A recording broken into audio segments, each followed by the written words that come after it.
Saludos a todos. Continuamos con los casos de personas desaparecidas en bosques y naturaleza. Esperamos que les guste. Gracias.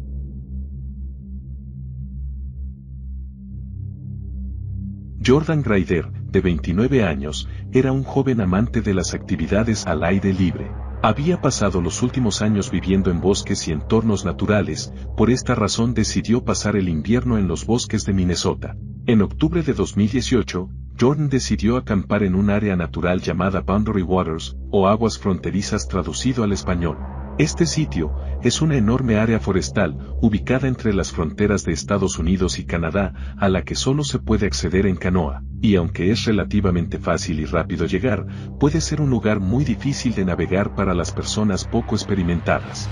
Al lugar, llegó en su camioneta, se adentró en el bosque varios kilómetros, y al encontrar un lugar adecuado, montó un campamento. Jordan llevaba un teléfono celular con el que mandaba mensajes y fotos a su familia, sin embargo, nunca les envió la ubicación exacta de su campamento. Días después, la camioneta de Jordan fue encontrada estacionada en un sitio prohibido frente a la entrada de una propiedad privada, en el sendero Sioux Hustler, por lo cual fue reportada a las autoridades. Sin embargo, no pudieron encontrarlo para notificarle. Tras varios días de no tener noticias de él, las autoridades trataron de localizar su campamento para corroborar que se encontraba bien, pero no pudieron dar con él. Fue así como el caso llamó su atención. Durante los meses siguientes, el fuerte invierno impidió que se pudieran realizar búsquedas en esa zona tan remota y hostil. No fue sino hasta el mes de abril, cuando el clima mejoró, que las autoridades retomaron la búsqueda. Poco después, el campamento de Jordan fue finalmente encontrado. Lo que vieron los dejó horrorizados. El lugar estaba cubierto de nieve y una gran cantidad de sangre, había una tienda de acampar improvisada, una hamaca colgada, y una pistola 9 milímetros con 2 cargadores de munición sin cargar. La escena se volvió más terrorífica cuando encontraron más líquido hemático dentro de la tienda, en la hamaca y el saco de dormir. No obstante, el cuerpo de Jordan no estaba por ninguna parte. Lo que sí se encontró, fueron huellas y excrementos de una manada de lobos. No fue hasta que la nieve se derritió, en mayo del 2019, que los restos del hombre fueron encontrados esparcidos por la zona, aunque no en su totalidad. La causa por la cual Jordan perdió la vida fue catalogada como indeterminada, es por eso que se han creado toda clase de teorías para intentar explicar lo que pasó con él. Una de ellas implica que fue víctima de un crimen. No obstante, no se encontraron indicios de que otra persona hubiera estado en el campamento, tampoco señales de lucha. Contrario a esto, muchas personas han especulado que alguien podría haber atacado a Jordan mientras dormía y eliminado cualquier evidencia. Sin embargo, para las autoridades esto parece poco probable y descartaron la teoría. Otra teoría es que Jordan acabó con su vida, quizás se sentía triste y por eso decidió aislarse de todos. Es poco probable, ya que no se encontraron cartas o mensajes de despedida a sus seres queridos, o señales de que se encontrara pasando por un mal momento. Algunas personas incluso llegaron a especular que el caso tenía una explicación menos convencional, en la que lo paranormal entraría en juego con un posible ataque de pie grande. Retomando las explicaciones más plausibles, la hipótesis de un ataque animal. Aunque es una de las que tendrían más sentido, los expertos afirman que, en realidad, los lobos solo actuaron una vez que Jordan se encontraba sin vida, es decir, se limitaron a alimentarse de su cuerpo. Su argumento es que si se hubiera tratado de un ataque, la escena estaría más desorganizada, con signos de lucha, la tienda, hamaca y bolsa de dormir estarían destrozadas y llenas de sangre. Finalmente, se ha especulado que perdió la vida accidentalmente. Jordan se habría herido gravemente con un hacha o navaja de afeitar, dañando una arteria, lo cual explicaría la pérdida de sangre, así como el hallazgo de vendas improvisadas. Posteriormente, es probable que el joven saliera de su campamento y perdiera la vida en el exterior y su cuerpo hubiera sido devorado por la fauna. Sin embargo, algunas piezas que no encajan son, 1. El hecho de que ninguna de las armas del hombre se encontraron rastros de sangre, y 2. El que la hamaca fue el lugar con más sangre, lo que indicaría que el hombre habría perdido la vida ahí. Pero entonces, ¿cómo es que fue devorado sin que la hamaca y el campamento fueran destrozados por los lobos? Lo único que se sabe con certeza es que Jordan habría pasado, como mucho, una noche en el campamento antes de perder la vida y que, a pesar de tener experiencia y conocimientos de supervivencia, las autoridades concluyeron que estaba muy mal preparado para el invierno.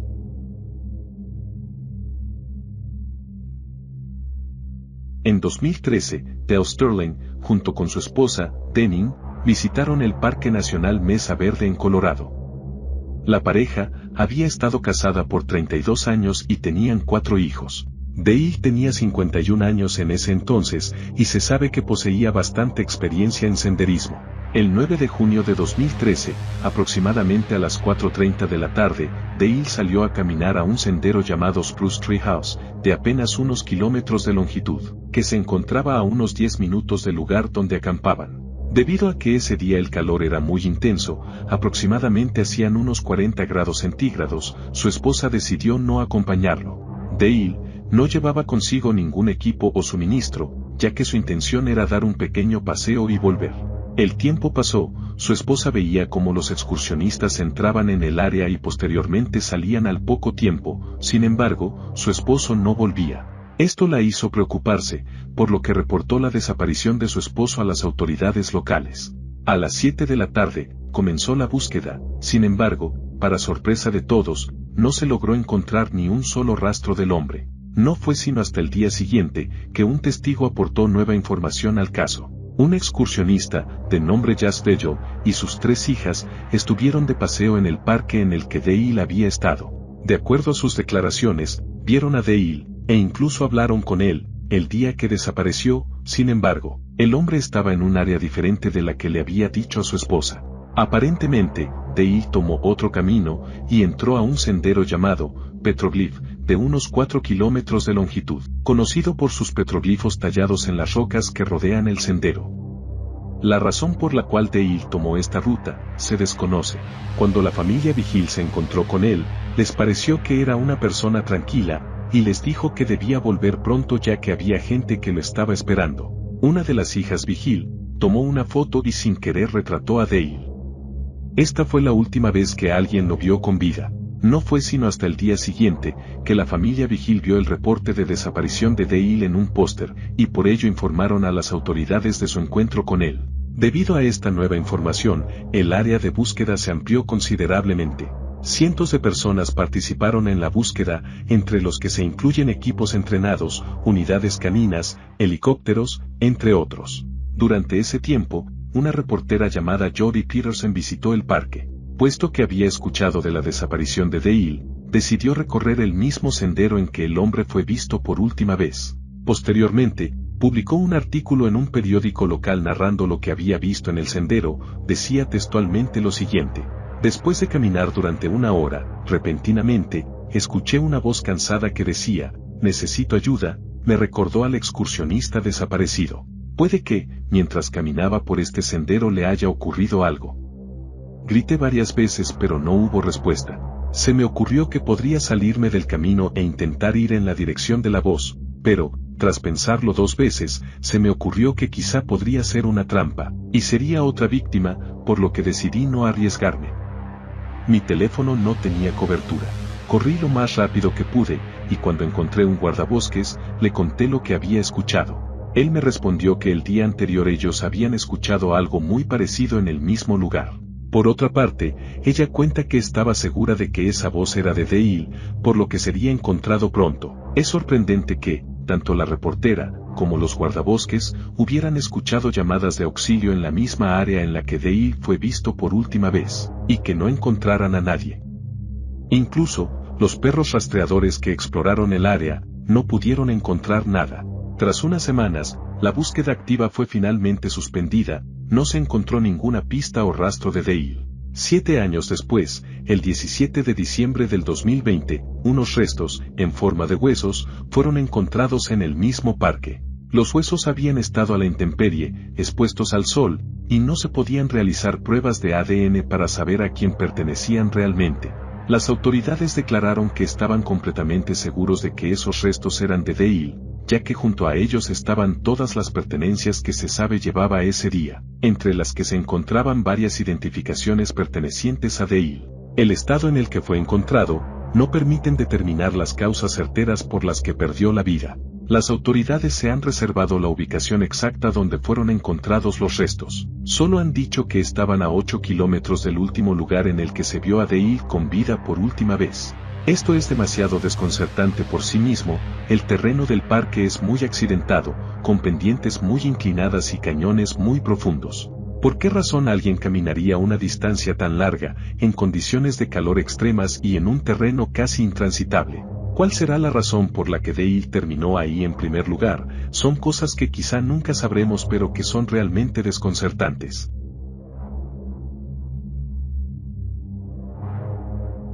Catherine Montre nació en Washington, Estados Unidos, pero había estado viviendo en México durante los últimos 20 años. Trabajaba como asistente legal en Washington y escribía en un blog, informando sobre las noticias de San Felipe, la comunidad en la que habitaba. El 11 de abril de 2019, cuando tenía 68 años de edad, fue a una caminata cerca de la entrada del Cañón del Diablo, en Baja California, México. Su esposo, Warren Sundquist, la había llevado al lugar. Sin embargo, decidió no acompañarla a la caminata debido a que la camioneta en la que llegaron presentó fallas mecánicas. A la excursión, Kat iba acompañada de otras 6 personas. En cierto momento del recorrido, le dijo a los otros excursionistas que necesitaba descansar unos 10 minutos y se sentó junto a una de las piscinas de agua de la zona. No caminaba bien debido a una lesión previa en el pie. También les comentó que esperaría a que regresaran de la corta caminata hasta la cascada, alrededor de 90 minutos de ida y vuelta. Se sentó al borde de la piscina con su perro, Tutsi, para que pudiera jugar en el agua y refrescarse. Antes de irse, una excursionista del grupo, llamada Nicole, le encendió un cigarrillo a Kat. El resto del grupo estuvo de acuerdo, por lo que continuaron la caminata. Esa fue la última vez que alguien vio a Kat y a su perro. Cuando el grupo regresó, unos 90 minutos más tarde, ni Kat ni su perro estaban por ningún lado.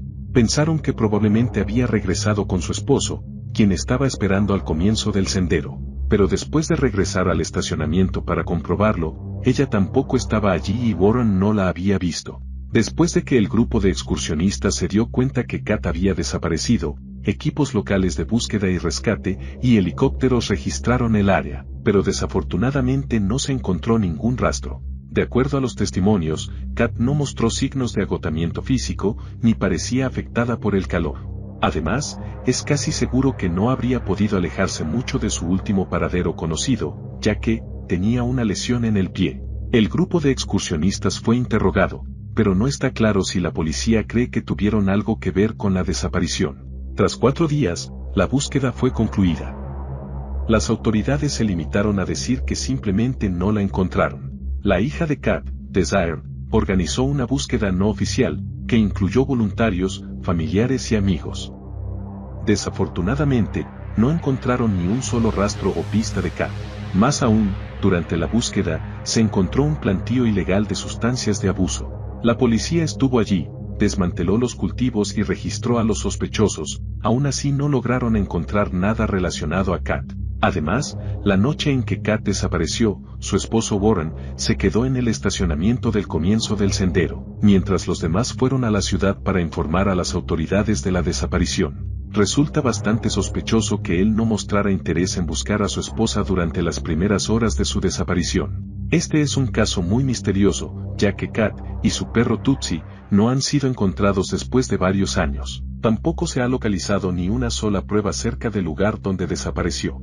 En mi opinión, lo más probable es que alguna persona o personas estuvieron involucrados en la desaparición de Kat. Se sabe que ella estaba lesionada de un pie, por lo que sería físicamente imposible que en tan solo 90 minutos se fuera por su cuenta. Quizá Kat fue víctima de un crimen, alguien atentó contra ella, por cualquiera que fuera la razón, y estaba seguro de que se saldrían con la suya ya que sabe lo ineficiente que es el sistema de justicia en países como México y aún más en un lugar aislado. Es cierto que cabe la posibilidad de que ella se hubiera marchado por su propia cuenta, pero es muy poco probable e ilógico.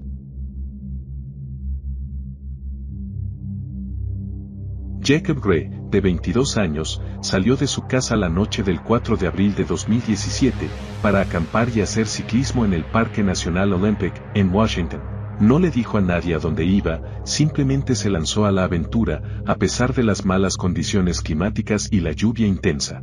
Iba bien preparado para el viaje, ya que llevaba un remolque lleno de comida, equipo para acampar y una bicicleta. El 6 de abril, una mujer reportó a las autoridades que había encontrado una bicicleta y equipo para acampar que parecían estar abandonados, cerca de un sendero del parque. Esta es la foto que tomó de lo que vio.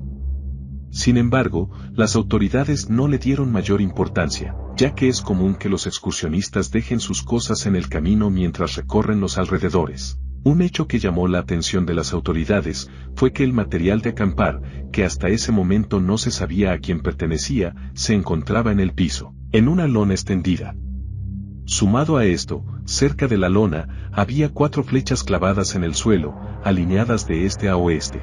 Al día siguiente, las pertenencias seguían abandonadas, por ello los guardabosques del parque se dieron a la tarea de investigarlas, y se dieron cuenta que pertenecían a Jacob Gray. Posteriormente, se comunicaron con sus familiares, pues en sus pertenencias encontraron sus números telefónicos. Asimismo, pudieron comprobar que el joven no había abandonado todas sus cosas, y que llevaba consigo un filtro de agua y una mochila con comida, lo que dio esperanza de que simplemente se encontrara acampando en otro lugar del parque. No obstante, los días pasaron y Jacob simplemente no aparecía. El 11 de abril, los padres, amigos y otros familiares del joven se reunieron en el parque para comenzar la búsqueda. Un equipo de voluntarios también participó los días 12, 15 y 16 de abril. Durante esos días, se encontraron pruebas de que alguien se había cambiado unas botas de montaña por zapatillas de correr. También, se encontraron indicios de que alguien habría caído al río, pues descubrieron rastros de un intento de salir del agua. Además, perros rastreadores lograron captar un rastro en un tronco atascado cerca del río. Pese a esto, la familia del joven se indignó y sorprendió al ver que no se puso en marcha ninguna búsqueda oficial asistida por guardabosques. Por esta razón Randy Gray, el padre de Jacob, empleó todo su tiempo, esfuerzo y recursos económicos en la búsqueda de su hijo. El río fue explorado exhaustivamente, detrás de cascadas, en cuevas, matorrales, e incluso extendiendo la búsqueda a otras zonas del país y Canadá. Desafortunadamente, no se encontró ni un solo rastro de Jacob, simplemente se desvaneció. Más de un año después, el 10 de agosto de 2018, un equipo de biólogos que fueron de excursión a las montañas encontró los restos de Jacob, ropa, equipo, comida y cartera, cerca de la cima de una cresta sobre el lago O, a unos 24 kilómetros del campamento abandonado de Jacob. La policía declaró que la causa de defunción era indeterminada, sin embargo, es muy probable que Jacob perdiera la vida a causa de hipotermia, y que no haya sido localizado debido al clima y a que la zona en la que se encontró estaba fuera del camino y propensa a avalanchas. Si bien la familia ya se encontraba en paz al encontrar al joven, el hallazgo de Jacob trajo consigo más interrogantes que respuestas. ¿Por qué abandonó su bicicleta si se encontraba en buen estado? ¿Por qué dejó su equipo despegado en la lona con flechas? ¿Habrá sido una especie de plan para quitarse la vida, debido a que se encontraba pasando por momentos difíciles por el divorcio de sus padres, o el paso a la edad adulta? Y, por último, si las autoridades hubieran realizado una búsqueda exhaustiva con helicóptero, Jacob seguiría con vida, o al menos su cuerpo habría sido encontrado antes.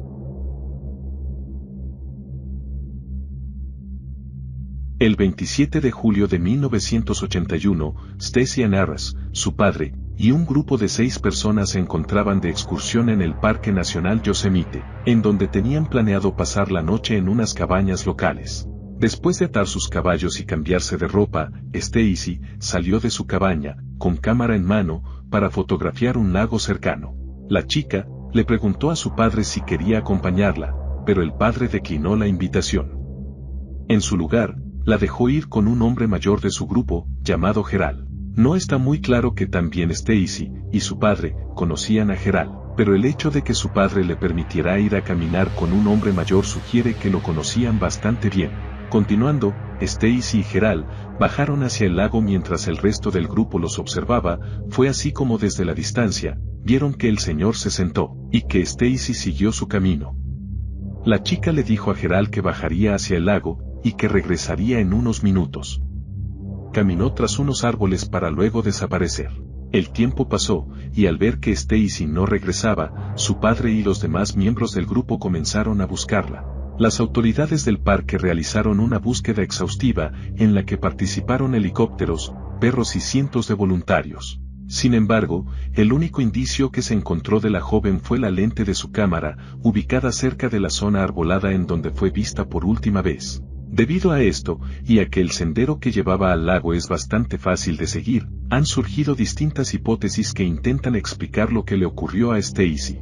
Una de ellas involucra un posible ataque animal. Sin embargo, esta explicación es poco probable debido a que no existen muchos registros de los mismos en el parque, además de que no se encontraron evidencias. Por otro lado, se ha especulado que alguien pudo haber raptado a Stacy. Sin embargo, esto es poco probable, pues la carretera más cercana se encuentra a más de 5 kilómetros de distancia. Además, se sabe que estaba muy concurrida en ese momento, por lo que es casi imposible que alguien intentara subir a la chica a un automóvil con una horda de gente con cámaras y guardas del parque alrededor. Finalmente, la explicación más aceptada dice que la chica se perdió en el camino de regreso al campamento. En aquella área existen dos caminos que llegan al mismo lago. Es probable que Stacy se confundiera y tomara el camino incorrecto. No notó su error hasta que fue demasiado tarde y terminó perdida en la oscuridad en un terreno peligroso, en el que pudo haberse caído en los enormes acantilados que están en la zona. ¿Ustedes qué creen que pasó con Stacy?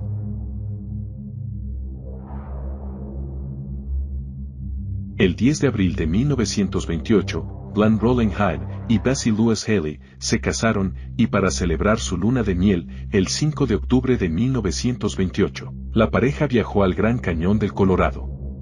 Sus planes eran recorrer el río Green y Colorado en un bote que Glenn había construido con sus propias manos. De acuerdo a los testimonios, Glenn tenía mucha experiencia en canotaje y balsismo, ya que había recorrido ríos desde su juventud. El hombre se negó a llevar salvavidas o alguna protección, siguiendo las costumbres generales del canotaje de la época. Tras recorrer el río durante varios días, el 15 de noviembre, la pareja llegó a la casa de Amory Kolb, un fotógrafo que tenía un negocio en el borde del Gran Cañón. Le contaron que se habían detenido para reabastecerse de suministros. Además, le pidieron que les tomara una fotografía posando junto al borde del cañón, por la que planeaban volver en su viaje de regreso. El fotógrafo cuenta que notó a Bessie preocupada, pero nunca supo por qué. También, le recomendó a Glenn llevar consigo algún tipo de equipo de salvamento a bordo, pero Glenn ignoró la advertencia. Tras reabastecerse, Glenn y Bessie continuaron con su viaje por el río. Esta fue la última vez que alguien vio con vida a la pareja.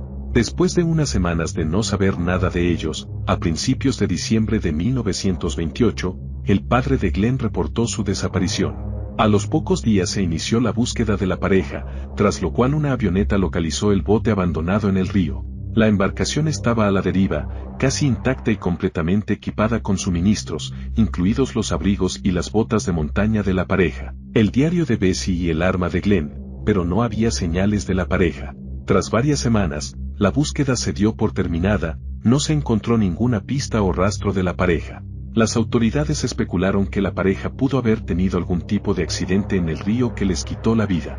Casi 50 años después, en 1971, Elizabeth Cutler, una mujer que viajó por el Gran Cañón en una excursión, afirmó que en realidad era Bessie. Contó que, en 1928, acabó con la vida de Glenn después de un desacuerdo, luego salió del bosque y comenzó una nueva vida.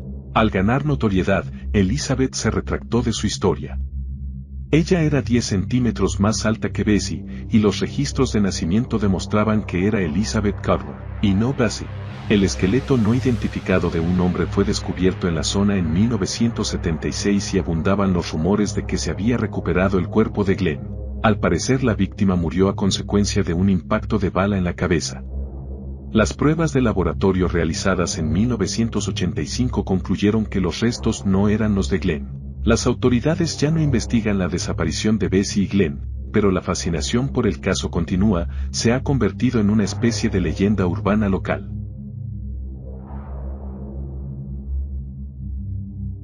A finales de septiembre de 1985, Kevin Robert O'Keefe se dirigió al Parque Nacional de la Bahía de los Glaciares, en Alaska, para realizar una serie de excursiones en la naturaleza. Kevin planeaba quedarse 2 semanas en el parque y posteriormente reunirse con su mujer en el aeropuerto, y como medida de precaución adicional, Le informó de este plan a los guardabosques del parque. Más aún, para esta excursión tenía la intención de alejarse de la tecnología, por lo que no resultó extraño que no se hubiera comunicado por mensajes o llamadas con su mujer durante el tiempo que estuvo allí. El hombre, que tenía 36 años en ese entonces, tenía bastante experiencia en senderismo, conocimientos de supervivencia, y llevaba equipo y provisiones suficientes para un mes. 2 días antes de la fecha de terminar el viaje, unos guardabosques del parque pasaron por el lugar exacto en donde Kevin estaba instalado.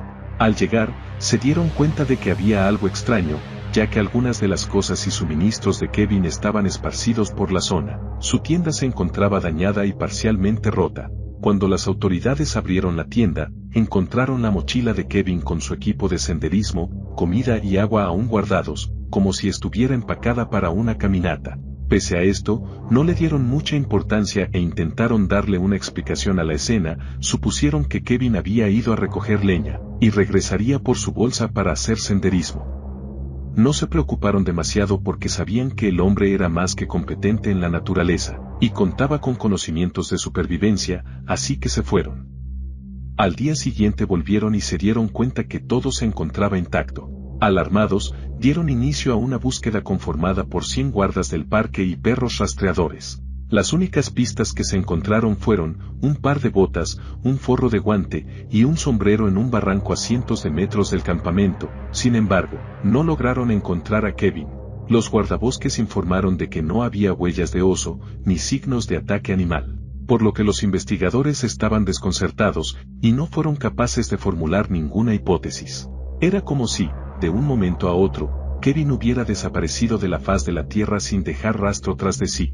Lo más inquietante es que en el campamento de Kevin había una buena cantidad de comida al aire libre y ningún animal la había tocado. Para ser más exactos, no había ninguna señal de vida cerca del campamento, pues por alguna extraña razón, los animales evitaban acercarse al campamento de Kevin, un hecho sin duda inquietante.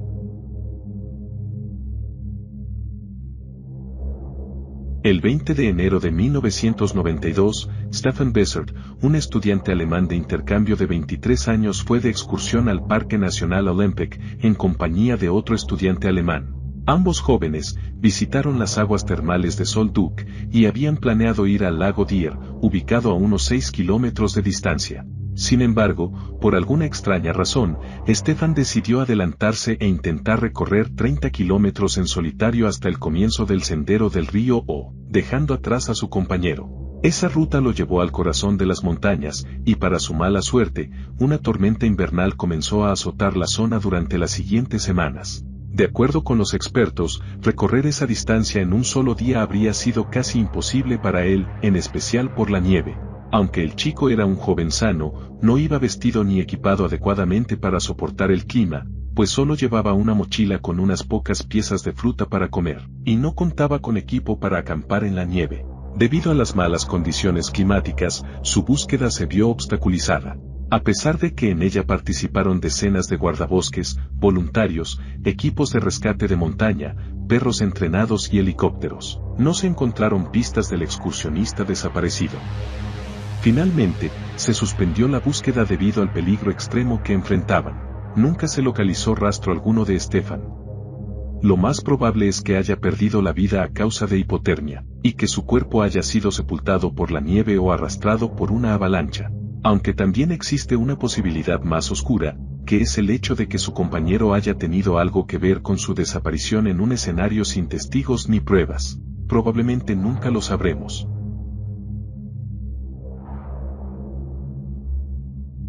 El 4 de junio de 2017, Mike Peterson, de 34 años de edad, viajó al Parque Nacional de Yellowstone para hacer senderismo. De acuerdo con sus conocidos, era un excursionista muy experimentado y tenía amplios conocimientos en técnicas de supervivencia en la naturaleza. Se sabe que para aquella excursión iba bien equipado, llevaba consigo un spray para osos, ropa, comida y un arma de fuego. Su caminata comenzó en un sendero que conocía desde su infancia. Durante el recorrido, le envió mensajes de texto a su novia, Bunny Sanger, quien se encontraba en el mismo parque pero en un área diferente. Tenía planeado encontrarse con ella a las 6 de la tarde para montar un campamento en el que cocinarían y comerían. Bunny llegó al punto acordado a las 6 en punto, Esperó por un par de horas, pero Mike nunca apareció. A las 7:20 de la tarde, escuchó 4 disparos que provenían de los árboles en la colina cercana. A las 10 de la noche, reportó la desaparición de su novio a las autoridades, quienes empezaron la búsqueda inmediatamente. Alrededor de 40 personas participaron, entre ellos, rescatistas, unidades caninas y helicópteros. Se reportó que durante ese periodo, hubo malas condiciones climáticas. Tras 3 días de búsqueda, el cuerpo sin vida de Mac fue encontrado cerca de un río llamado Beaver Creek. Los rescatistas encontraron la ropa y el spray para osos de Mac a 1 kilómetro de distancia. Y, después de una búsqueda más exhaustiva, se encontró la mochila y el arma en otra zona. Al principio, se especuló que Mac fue atacado por un oso, que lo arrastró cerca del río. Sin embargo, los rescatistas afirmaron que no había indicios de un ataque de oso en el cuerpo, ni en las pertenencias de Mac. Otra posible explicación de los hechos, que es respaldada por las autoridades, es que Mac cruzó el río por la mañana, cuando su cauce era bajo. Sin embargo, por la tarde, mientras volvía para encontrarse con su novia, la velocidad de la corriente incrementó, por lo que es muy probable que hubiera resbalado, y se ahogara al intentar cruzar el río. En concreto, el hecho de que Mac conociera muy bien la zona, y que hubiera estado ahí varias veces en los últimos 4 meses, nos deja pensando cómo es que pudo haberse accidentado de esa forma. De cualquier manera, solo podemos seguir especulando y lo que realmente pasó con Mac será un misterio para siempre.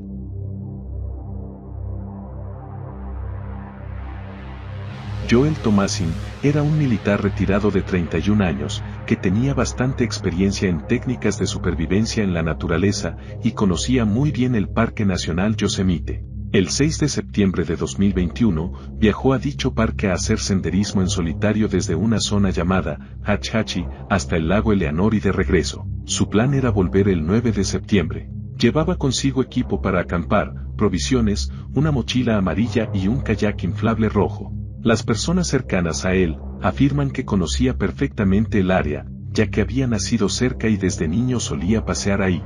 Además, lo describen como alguien muy responsable, meticuloso y previsor.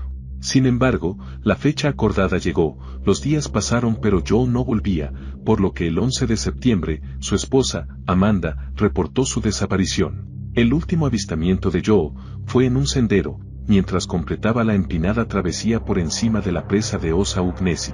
Cientos de personas participaron en su búsqueda, sin embargo, ni una sola pista de su paradero fue encontrada. Pese a que los equipos de búsqueda y rescate por tierra, aire y barco recorrieron su ruta prevista, no se logró hallar su equipo ni ninguna otra pertenencia. Todo apunta a que, por razones desconocidas, Joel Thomasin se desvaneció en los bosques para siempre.